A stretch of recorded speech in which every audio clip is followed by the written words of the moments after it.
Hello friends देखंतु आमर India माई धान चाष करने रातिर हल चलती जूम कर देखी रातिर हल चलती कहीं रातिर हल करने सुविधा हो दिन में ट्रैक्टर बहुत बिजी रोचे रातिर हल सारापर लोक मैंने अंडिया माई चाष करेंगे जोटा कि एक भल धरर धान आ क्विंटाल 10,000 टଙ୍କା जहाँ बिकले लाभवान हुए चाषी।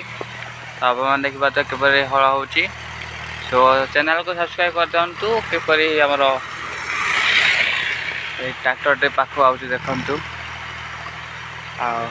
आपण कहबी कि किपर आमर अंडिया माई चाष होची जदि सब्सक्राइब करेंगे तेज जापर केते उन्नत धरण एटा चाषटी मैंने देखा तो ट्रैक्टर लाइट किपर माने पूरा विच्छेदित हो जाउची।